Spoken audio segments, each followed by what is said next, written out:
نحمده ونصلي ونسلم على رسوله الكريم أما بعد فأعوذ بالله من الشيطان الرجيم بسم الله الرحمن الرحيم قال الله تبارك وتعالى في القرآن المجيد يا أيها الذين آمنوا أطيعوا الله ورسوله ولا تولوا عنه وأنتم تسمعون صدق الله مولانا العظيم مولاي صل وسلم دائما أبدا على حبيبك خير الخلق كلهم اللہ تبارک و تعالیٰ کا بہت شکر ہے مولانا عظیم ہے کہ جس نے ہمیں اس جماعت مبارک عظیم اور بابرکت کرنے کی توفیق عطا فرمائی اور سب سے بڑھ کر یہ کہ ہمیں دولت ایمان سے بیان فرمایا۔ آج ہمارا موضوع گفتگو اللہ اور اس کے رسول کی اطاعت کرنا۔ یہ جو آیت کریمہ میں نے آپ کے سامنے تلاوت کرنے کا شرف حاصل کیا ہے، یہ سورہ انفال کی ورس 20 ہے، اور یہ آج سے جو ہے یہ آپ نہیں سمجھ لیں کہ یہ درس قرآن بھی ہے۔ اس میں جو ہم زیادہ قرآن مجید کی آیات کا فہم جو ہم وہ کریں گے کہ رب تعالیٰ نے حضور سید عالم صلی اللہ علیہ وسلم کی اطاعت کے حوالے سے ہمیں جو ہے وہ کیا حکم جو ہے وہ عطا فرمایا ہے۔ بندہ مومن کے لیے اللہ اور اس کے رسول کی اطاعت میں ہی کامیابی ہے۔ اگر بندہ مومن دنیا میں بھی کامیاب ہونا چاہتا ہے اور آخرت میں بھی، تو اس کے لیے لازم ہے کہ وہ اللہ اور اس کے رسول کی اطاعت کرے۔ رب تعالیٰ نے انسانیت کی رشد و ہدایت کے لیے انبیاء کو بھیجا اور انبیاء کو کتب بھی عطا کی۔ انبیاء نے وہ کتب جو ہے وہ لوگوں کو عطا کی اور اپنی زندگی سے، اپنی سیرت سے جو ہے وہ ان کتب کی وضاحت بھی کی، اور آخری کتاب قرآن مجید ہے اور آخری رسول حضور سید عالم صلی اللہ علیہ وسلم ہے۔ سو جو آخری نظام انسانیت کی رشد و ہدایت کے لیے عطا کیا گیا وہ اسلام ہے، وہ قرآن و سنت پر عمل کرنا ہے، اور کامیابی اور کامرانی اللہ اور اس کے رسول کی اطاعت میں۔ اس آیت کریمہ میں رب تعالیٰ نے کیا فرمایا؟ یا ایھا الذین آمنوا، اے ایمان والو، اطیعوا اللہ ورسولہ، اللہ اور اس کے رسول کی اطاعت کرو، ولا تولوا عنہ وانتم تسمعون، اور تم اللہ اور اس کے رسول کی اطاعت سے روگردانی نہ کرو، اللہ اور اس کے رسول کی اطاعت سے منہ نہ پھیرو، حالانکہ تم سن رہے ہو۔ اللہ اکبر۔ رب تعالیٰ نے کس طرح جو ہے قرآن مجید میں کھول کے بیان کیا اس چیز کو۔ واضح و نصیحت بھی ہوتے ہیں، قرآن و سنت بھی بیان کیا جاتا ہے، اللہ اور اس کے رسول کی اطاعت کا ہمیں علم بھی ہے، ہم سنتے بھی ہیں، لیکن اس کے باوجود آج ہم اپنی زندگی میں دیکھیں اور اگر ہم گرد و پیش مسلمانوں کا حال دیکھیں تو کیا ہم روگردانی نہیں کرتے؟ ہم اللہ اور اس کے رسول کی اطاعت سے جو ہے وہ منہ پھیرے ہوئے نہیں۔ اور آگے رب تعالیٰ ارشاد فرماتا ہے وَلَا تَكُونُوا كَالَّذِينَ قَالُوا سَمِعْنَا وَهُمْ لَا يَسْمَعُونَ، اور ان لوگوں کی طرح نہ بن جانا جنہوں نے کہا کہ ہم نے سن لیا حالانکہ وہ نہیں سنتے۔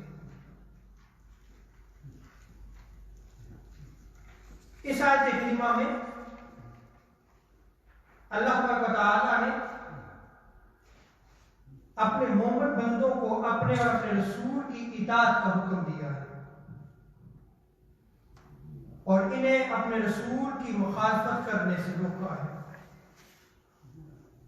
اور رسول کی مخالفت کرنا یا اس سے جو ہے وہ سرکشی اختیار کرنا یہ کافروں کی روش ہے.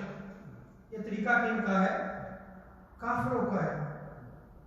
اس سے رب تعالیٰ نے جو ہے وہ مومنین کو منع فرمایا ہے کہ تم اس روش کو اختیار نہ کرنا.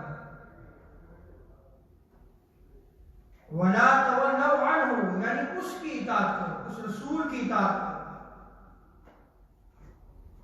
اور وہ جس چیز کا حکم دے اس کو بجا لاؤ، جس سے وہ منع کرے اس سے جو ہے وہ رک جاؤ،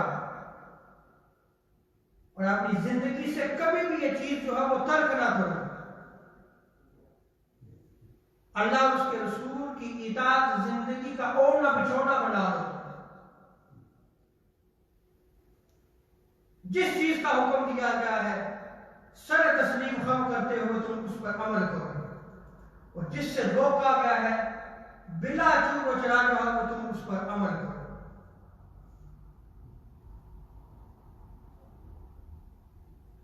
اور رب تعالیٰ نے ہمیشہ فرمایا وَلَا تَكُونُوا كَالَّذِينَ قَالُوا سَمِعْنَا وَهُمْ لَا يَسْمَعُونَ.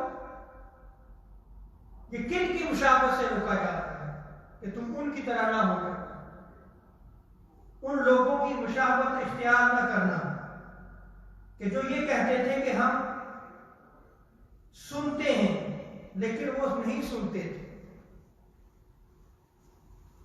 بعض مفسرین نے بیان کیا ہے کہ وہ مشرکین تھی. جب رسول کریم صلی اللہ علیہ وسلم نے انہیں میسج دیا، اللہ تبارک و تعالیٰ کی طرف بلایا، دعوت اللہ کا فریضہ سر انجام دیا، تو وہ کہتے ہم سن رہے ہیں لیکن وہ سنتے نہیں تھے، سرکشی اختیار کرتے، منہ پھیر لیتے تھے. اور بعض مفسرین نے کہا ہے کہ اس سے مراد منافقین ہیں کہ وہ ظاہراً ایمان کی بات کرتے تھے، ظاہراً جو ہے وہ اسلام پہ عمل بھی کرتے تھے، لیکن حقیقت جو ہے وہ کیا تھے؟ وہ اس کے برعکس کرتے تھے. نہ ایمان ان کے دلوں میں جاگزین ہوا اور نہ ہی جو ہے وہ حقیقت انہوں نے اسلام کو قبول کیا. تو رب تعالیٰ نے کفار اور منافقین کی مشابہت اختیار کرنے سے منع کیا ہے. کیٹاگوریکلی کیا فرمایا کہ تم اللہ اور اس کے رسول کی اطاعت کرو، اور اللہ اور اس کے رسول کی اطاعت ان لوگوں کی طرح نہ کرو کہ جو کہتے تھے کہ ہم نے سن لیا لیکن وہ نہیں سنتے تھے. اور آگے جو ہے رب تعالیٰ نے ارشاد فرمایا، یعنی حضور علیہ السلام نے میسج دیا، کفار اور منافقین نے اس کو نہیں سنا. آگے رب تعالیٰ نے فرمایا ان شر الدواب عند اللہ، یعنی اللہ کے نزدیک وہ بدترین جانور ہے. اللہ کے نزدیک کیا ہے؟ وہ بدترین جانور ہے جو حق سننے سے جو ہے وہ بہرے ہیں، حق بات کو نہیں سنتے ہوئے، اور نہ ہی حق بات کو کہتے ہیں. جانور جو ہوئے. لیکن اگر آپ غور کریں تو یہاں پہ رب تعالیٰ نے ہمیشہ فرمایا ان شر الدواب عند اللہ الصم البکم، کہ یہ ایسی بدترین قوم ہے، اللہ کے ہاں یہ ایسے بدترین جانور ہیں جو سماع حق سے بہرے ہیں، جو فہم حق سے گونگے ہیں.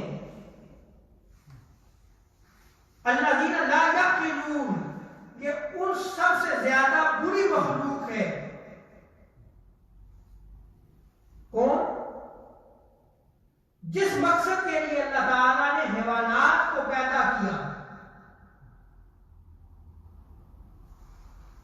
ان کی فطرت پہ رب تعالیٰ نے جو رکھ دیا وہ اس کے مطابق چلتے ہیں یا نہیں چلتے؟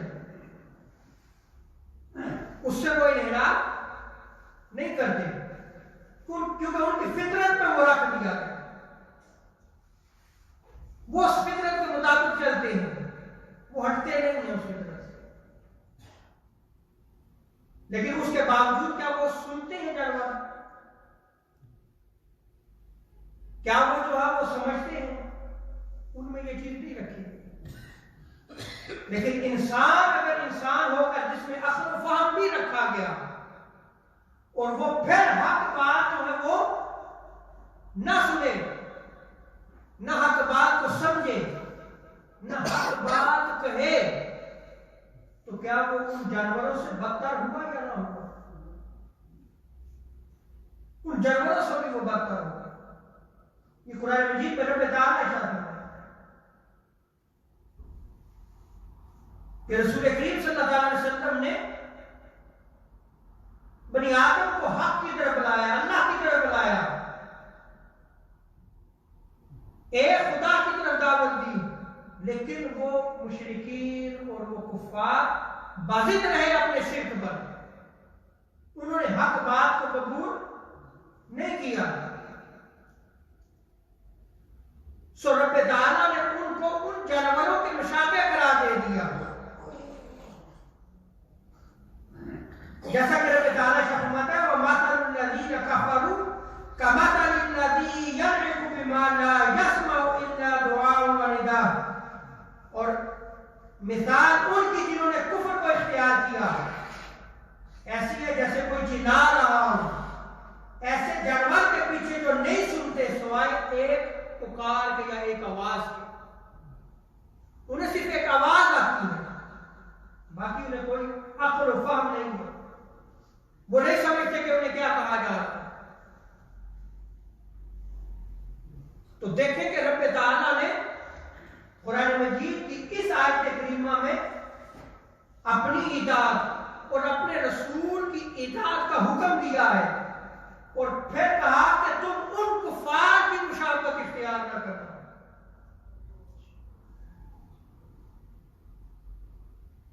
جو سنتے تھے لیکن جو ہے وہ سن کر جو ہے وہ عمل نہیں کرتے تھے، جو سنتے تھے لیکن پھر بھی جو ہے وہ روگردانی کرتے تھے، منہ پھیر لیتے تھے، وہ سن کر بھی ایسے ہو رہے تھے جیسے کہ انہوں نے سنا ہی نہیں ہے، کچھ انہیں کسی چیز کا علم نہیں ہے۔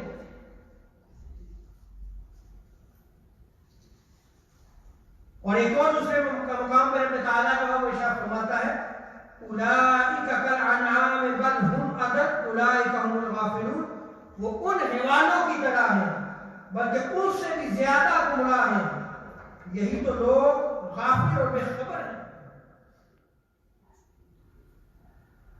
آگے رب تعالیٰ نے ارشاد فرمایا یا ایھا الذین آمنوا استجیبوا للہ وللرسول، کہ اے ایمان والوں جب اللہ اور اس کا رسول تمہیں پکارے تو تم لبیک کہو، حاضر ہو۔ اللہ اکبر۔ لیکن پہلی آیت میں اس سے قبل جو ہے وہ آیات میں کیا بتایا جاتا ہے؟ اللہ اور اس کے رسول کی اطاعت کرو، اور پھر کیا فرمایا کہ اگر اللہ اور اس کا رسول تمہیں بلا لے تو فوراً لبیک کہو۔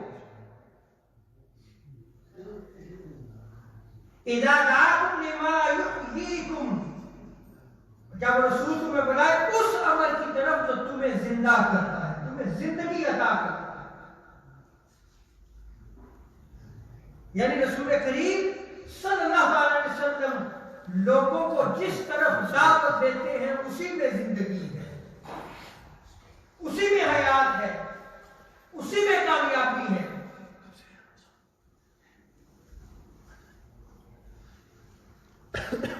اب یہاں پہ جو رب تعالیٰ نے ایمان والوں کو حکم دیا کہ تم اللہ اور اس کے رسول جب تمہیں بلائیں تو تم جو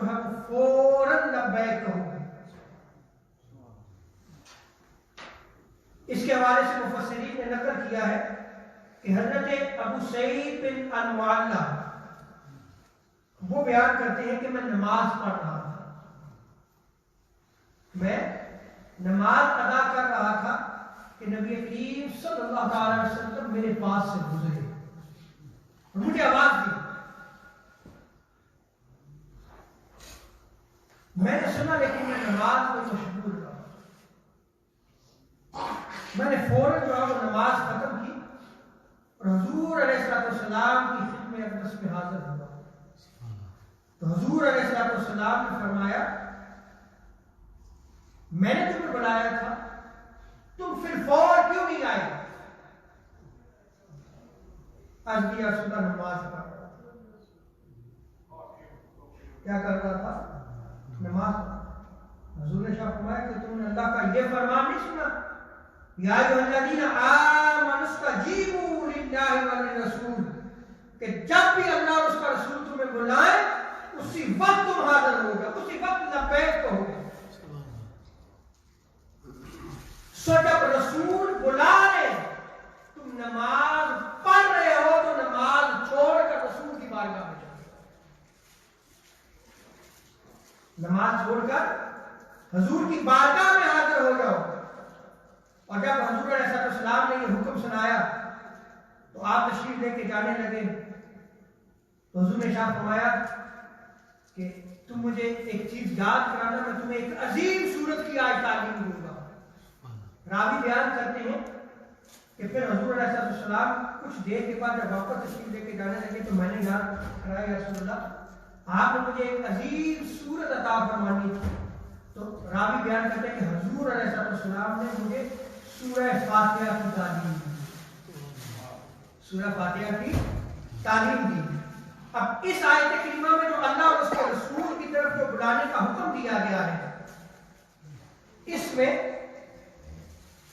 یہ یاد رکھنے کہ جو فرض نماز ہے، یہ مقام مصطفیٰ صلی اللہ علیہ وسلم بھی سمجھے کہ اگر بندہ جو ہے وہ فرض نماز ادا کر رہا ہے، رسول بلا لے تو نماز توڑ کے چلا جائے، وہ اس وقت بھی نماز میں ہے. رسول جس کام پہ لگا دے وہ کام ختم کر کے آگے واپس نماز کا وہ اسی حالت میں پڑھنا، اس کی ساری نماز وہ مکمل ہو جاتا ہے کیونکہ وہ رسول کی اطاعت میں تھا، رسول کی اطاعت میں اس نے یہ عمل کیا ہے. تو فرض نماز بندہ پڑھ رہا ہو اور حکم آ جائے رسول کا تو نماز چھوڑ دی جائے. حضور کی بارگاہ میں پہنچ کے لبیک کہا. اب یہاں پہ جو ہے وہ مفسرین نے لکھا ہے کہ جب کوئی شخص نفل پڑھ رہا ہو، یہ یاد رکھنے کہ فرض نماز صرف اس کے لیے اللہ کے رسول کے لیے کہ وہ بلائے تو آپ نماز پڑھو. لیکن اگر کوئی شخص نفل پڑھ رہا ہے اور اس کی ماں بلائے اس کو، یہ سمجھیں آج نوجوان سمجھیں جن کی ماں زندہ ہے، اس کی ماں بلائے تو اس پر واجب ہے کہ وہ نماز توڑ کر ماں کے پاس چلا جائے. ماں جی کیا ہوگا؟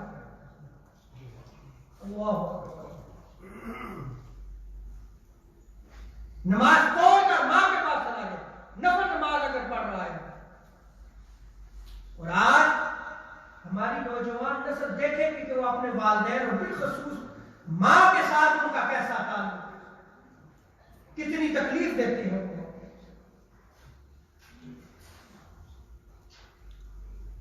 اپنے بیوی بچوں کی خاطر جو ہے وہ ماں کو چھوڑ دے. بیوی بچوں کا پالنا یہ الگ حقوق میں آتا ہے اور ماں باپ کا حق جو ہے وہ اس سے اولا ہے.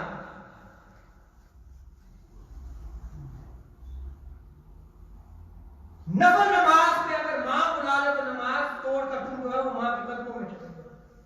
لیکن اگر باپ بلائے تو پھر آپ نفل نماز نہیں توڑ سکتے. یہاں یہ یاد رکھ لیں کہ ماں اور باپ دونوں کا مقام اعلیٰ و افضل ہے، لیکن احادیث مبارکہ میں جو ماں کا مقام و مرتبہ ہے وہاں باپ نہیں پہنچ سکتا.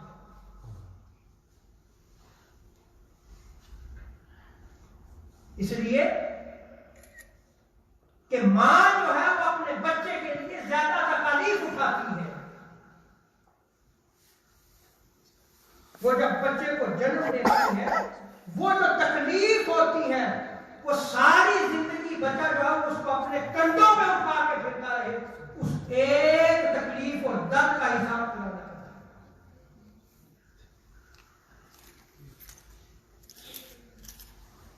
امام بہقی نے حضرت مقبول سے جو ہے وہ روایت نقل کیا ہے، شعب الایمان میں اس روایت کو نقل کیا گیا ہے کہ جب تمہاری ماں تمہیں اس حال میں بلائے کہ تم نماز پڑھ رہے ہو اور وہ نماز نفل نماز ہے تو اس کے پاس حاضر ہو جاؤ، اور جب تمہیں تمہارا باپ بلائے تم نفل نماز پڑھ رہے ہو تو نماز نہ توڑو، نماز مکمل کرنے کے بعد جاؤ۔ امام ابن ابی شیبہ نے حضرت محمد بن المنکدر سے روایت کو نقل کیا ہے کہ رسول کریم صلی اللہ علیہ وسلم نے ارشاد فرمایا، اس روایت کو مصنف ابن ابی شیبہ میں جو ہے وہ نقل کیا گیا ہے، حضور نے ارشاد فرمایا کہ جب تمہاری ماں تمہیں بلائے اور تم نماز نفل پڑھ رہے ہو تو نماز توڑ کر ماں کے قدموں میں چلے جاؤ، ماں کے پاس چلے جاؤ، فوراً پہنچ جاؤ، ماں جی کیا کہا، ماں جی کیا حکم ہے، اور جب تمہارا باپ بلائے تو حاضر نہ ہو۔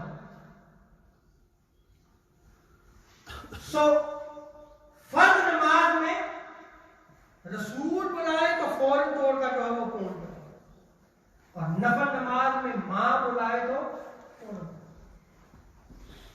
یہاں ماں کا مقام و مرتبہ جو ہے بیان کرنا مقصود نہیں ہے، کیونکہ ہم جو ہے یہ سورہ انفال کی جو ہے ان آیات کی جو ہے وہ تفسیر کو بیان کر رہے ہیں۔ یہ قرآن مجید کی تفسیر کے حوالے سے ہی میں نے جو ہے وہ موضوع لیا ہے کہ ہم جو ہے وہ ابھی میں کچھ جمعہ جو ہے وہ لگاؤں گا حضور کی شان میں جو جتنی آیات ہیں ان کی تفسیر جو ہے وہ نقل کریں گے، اور ممکن ہے کہ اس کے بعد جو ہے رمضان مبارک جب شروع ہوگا انشاءاللہ تعالیٰ تو ہم ہر ایک سورت کے فضائل اور ان سورت کے مضامین کو جو ہے وہ ہر جمعے میں بیان کریں گے، اور پھر انشاءاللہ تعالیٰ نے زندگی دی تو پہلے جو ہے وہ مختصراً پورا قرآن جو ہے وہ اسٹڈی کریں گے، پورا قرآن اس کے خاص خاص مضامین جو ہے وہ ہم اسٹڈی کریں گے، پھر اس کے بعد جو ہے وہ آیات کی تفسیر میں جو ہے وہ انشاءاللہ آہستہ آہستہ جو ہم کریں گے، لیکن رب تعالیٰ کی توفیق ہوئی تو انشاءاللہ تعالیٰ ہم اس کو جو ہے مکمل کریں گے۔ تو اس کا آغاز میں حضور کی اس شان سے کر رہا ہوں، یہ سورہ انفال کی آیات جو میں آپ کے سامنے جو تلاوت کر رہا ہوں یہ ورس 24 ہے جو ابھی میں پڑھ رہا ہوں، اس سے پچھلی آیات کا جو ہے وہ ترجمہ و تشریح ہو چکی۔ آگے رب تعالیٰ جو ہے وہ ارشاد فرماتا ہے اذا دعاکم لما یحییکم، اللہ اور اس کا رسول جب تمہیں بلائیں اسی وقت لبیک کہتے ہوئے تم رسول کی بارگاہ میں چلے جاؤ، اس لیے کہ رسول تمہیں اس عمل کی طرف دعوت دیتے ہیں جو تمہیں زندہ کرتا ہے۔ یہاں پہ جو لما یحییکم اس کا معنی کیا ہے؟ حضرت مجاہد نے فرمایا کہ حق کی طرف، یعنی رسول حق کی طرف بلاتے ہیں، جب تمہیں حق کی طرف بلائیں تم فوراً اس حق کی طرف آ جاؤ، پھر نفسانی خواہش کو چھوڑ دو، پھر دنیا کیا کہتی ہے اس کو چھوڑ دو، تم حق بات کی طرف پھر آ جاؤ۔ اور حضرت امام سدی جو حضرت عبداللہ ابن عباس رضی اللہ عنہما کے شاگرد ہیں وہ فرماتے ہیں لما یحییکم سے مراد اسلام ہے، کیا ہے کہ رسول تم اسلام کی طرف بلاتا ہے، جب بلائیں تو اسلام کی طرف آ جاؤ فوراً، اسی میں تمہاری آیا ہے، اسی میں تمہاری زندگی ہے۔ اور حضرت عروہ بن زبیر لما یحییکم کا معنی بیان کرتے ہوئے فرماتے ہیں کہ اس سے مراد جنگ ہے، جس کے ذریعے جو رب تعالیٰ اہل ایمان کو ذلت سے نکال کر عروج عطا فرماتا ہے۔ اب اس پہ بات کرنا آج کے دور میں خطرناک ہو چکا ہے، لیکن جو تفسیر بیان کی گئی ہے وہ میں نے آپ کے سامنے وہ بیان کر دی. لیکن یہاں پہ وہ جنگ جو ہے وہ اپنی جان کا نذرانہ پیش کرنا ہوتا ہے نا، اپنی جان کو قربان کرنا ہوتا ہے. ایسا ہی ہے نا. اس سے پہلے آئے اسلام یا حق کی طرف. کیا آج ہماری زندگی حق اور اسلام کی طرف ہے؟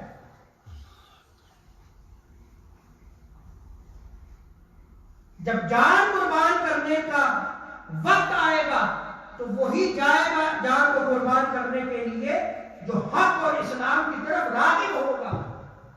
اور اگر حق اور اسلام کی طرف وہ راغب ہی نہ ہو، اسلام اس کے دل میں جاگزین نہ ہوا ہو، اس کی زندگی میں نہ آیا ہو، تو جب لڑنے کا وقت آئے، جان قربان کرنے کا وقت آئے، تو وہ بھاگے گا یا نہیں؟ پیٹ پھیر کے بھاگے گا یا نہیں بھاگے گا؟ آج ہم کیوں جو ہے وہ ذلت اور پستی کا شکار ہو چکے ہیں؟ آج مسلمان جو ہے وہ کیوں ذلت اور پستی کی زندگی بسر کر رہے ہیں؟ مسلمانوں پہ ظلم و ستم ہو رہا ہے اس لیے کہ ہم نے اللہ اور اس کے رسول کی اطاعت کو چھوڑ دیا ہے، ہم نے حق بات کی طرف آنا چھوڑ دیا ہے، ہم نے اسلام کی طرف آنا چھوڑ دیا ہے. اگر ہم مسلمان ہیں تو ذرا چلتے جائیں، ذرا دیکھتے جائیں کہ کتنا اسلام ہماری زندگی میں ہے. عبادت کے طور پر دیکھیں تو نماز کے ہماری زندگی میں موجود ہے. عبادت کے طور میں دیکھیں تو کیا زکات ہماری زندگی میں موجود ہے. عبادت کے طور میں دیکھیں تو کیا حج ہماری زندگی میں موجود ہے. عبادت کے طور پر دیکھیں تو کیا روزہ کا حق جو ہم ادا کرتے ہیں. اور اگر ہم اپنی معاشرتی زندگی میں آ جائیں، سوشل لائف کی طرف آ جائیں، کیا حلال اور حرام کی تمیز آج ہمارے وہاں موجود ہے؟ حرام کیا ہے، حلال کیا ہے، اس تمیز کو چھوڑ کر ہم صرف ایک دنیا کی خاطر جو ہے وہ دنیا میں پڑ گئے. کیا ایسا ہو رہا ہے یا نہیں ہو رہا؟ کیا جو ہے وہ اسلام میں جو ہے وہ صلہ رحمی کی طرف جو وہ دعوت دی گئی کہ آج ہمارے یہاں صلہ رحمی ہے کہ رشتہ داری کو جوڑ کے رکھنا ختم ہو گیا. دیکھتے جائیں کہ ہم اسلام یا حق کی طرف ہیں یا کہ نہیں. ہم اللہ اور اس کے رسول کی طرف جو وہ دعوت دی گئی ہے، جو بلایا گیا ہے، کہ ہم اس کی طرف ہیں یا نہیں ہیں؟ کیا اللہ اور اس کے رسول کی ہم اطاعت میں زندگی بسر کر رہے ہیں یا کہ نہیں کر رہے ہیں؟ ہمارے سامنے اللہ اور اس کے رسول کا حکم بیان کیا جاتا ہے، ہم سنتے ہیں یا نہیں سنتے؟ لیکن سننے کے بعد پھر جب ہم چلے جاتے ہیں، پھر انحراف کرتے ہیں، پھر روگردانی کرتے ہیں. ایسا ہے یا کہ نہیں ہے؟ اور اسی سورہ انفال میں نے شروع میں بیان کیا کہ رب تعالیٰ نے کیا ارشاد فرمایا کہ یہ جانوروں سے بھی بدتر ہے جو سن کے جو ہم عمل نہیں کرتے. اور یہ روش کفار مشرکین کی ہے جو سن کر حضور دعوت دیتے تھے. کہ وہ سنتے تھے نہیں سنتے تھے؟ ان کے کان تھے یا نہیں کان تھے؟ وہ دیکھتے تھے یا نہیں دیکھتے تھے؟ سب کچھ تھا لیکن حضور کی دعوت کو قبول نہیں کیا. آج بھی یہ قرآن اور سنت موجود ہے، لیکن یہ قرآن اور سنت موجود ہونے کے باوجود اگر ہم اس پر عمل نہیں کرتے تو کیا ہماری روش کفار کی طرح نہیں بن گئی؟ تو پھر ہم ذلت کا شکار کیوں نہ ہوں؟ ہم پستی کی طرف کیوں نہ جائیں؟ ہم پھر دوسری قوموں کے غلام کیوں نہ بنیں؟ ہم ان کی غلامی میں پھر کیوں نہ آئیں؟